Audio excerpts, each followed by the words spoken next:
What is going on, guys? Today we're going to be trying to figure out where my oil leak is coming from, and we're also going to be plugging the ports on the wastegate like we should have done before, but we're going to be doing that now. If you haven't seen the video of the 240 on the dyno, we got a nice big turb ski on our RB. Go check that out, it'll be up there. It went pretty good. We're only running 11 psi right now. We're going to be turning the boost up in the future, but for now, while I get used to the power, we're going to be running 11 psi, and that's plenty for my super skinny tires. So right here in this bag is the hardware that the wastegate came with. It's got the 3 plugs that we need, so we have to take the bolts out that we originally used at the dyno to temporarily block it, remove those, and then put the correct hardware in.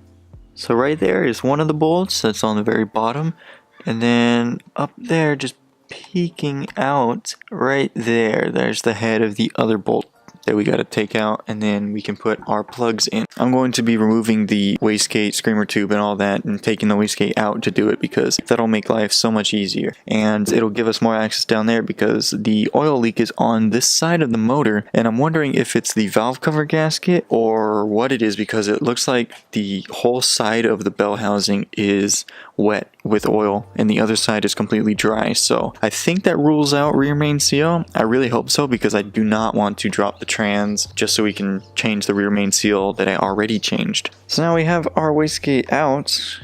You can see the bolts better. Right there, we got them in the other 2 air ports. There's 3 ports on the bottom and there's 2 on top, and you're supposed to block the air ports that you aren't using.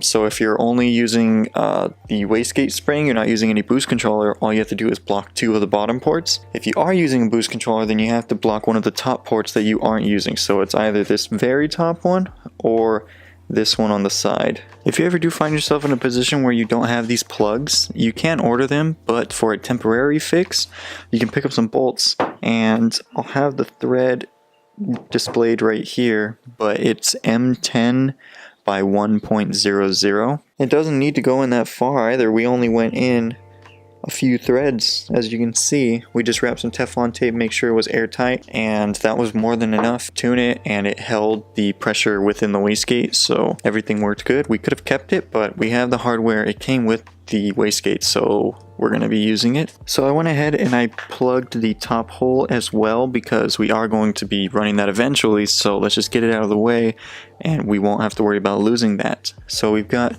our 2 air ports plugged. If you can see right there is actually a water port if you want to run coolant lines to it. I am not going to be doing that, but it does come with the 2 fittings, so you can run some dash 4 and line through the wastegate, keep that cooled. It is an option if you do want to do it. I think it's mainly for like if you're going to be running like anti-lag all the time, or you're going to be 2-stepping a lot. You want to keep their wastegate cool so it doesn't fail on you. So the wastegate here also has this guy here, which is, I believe it's called a fire ring. And that just goes in there, and you do not want to forget that, because that'll make an exhaust leak and then you won't really build boost.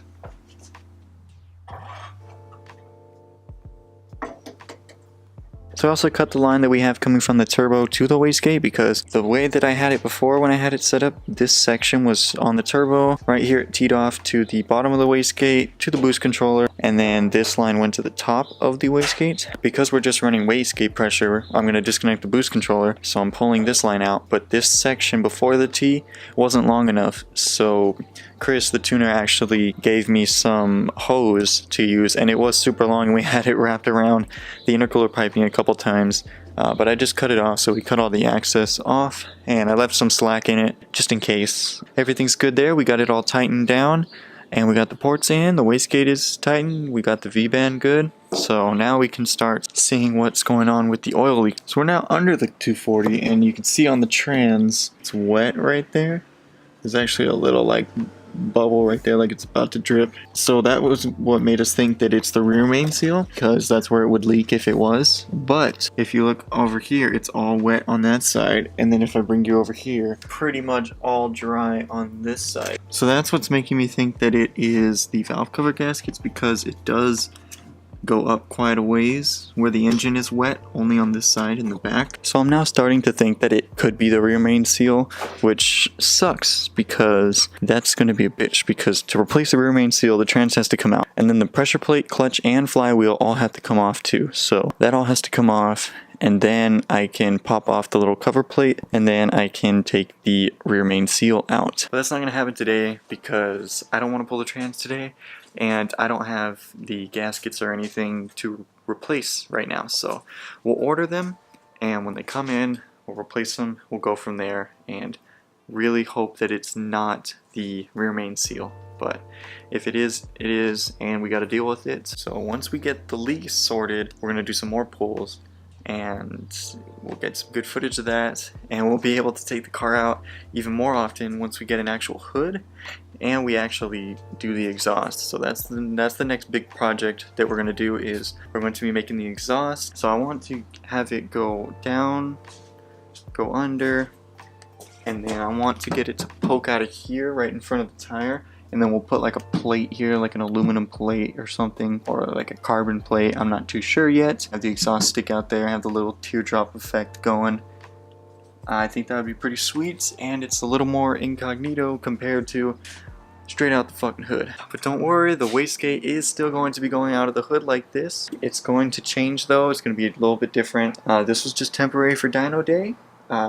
It has this little ghetto teardrop thing because I didn't have a 90 in this size, so I just had a 45, and I just attempted to do it, and I mean, it came out right, I guess, but it'll look better with a 90, and it's probably not tall enough for the hood. Like, just the tip might stick out. So once we get the hood, we can mock everything up and get that, and we still got the hood pins for there.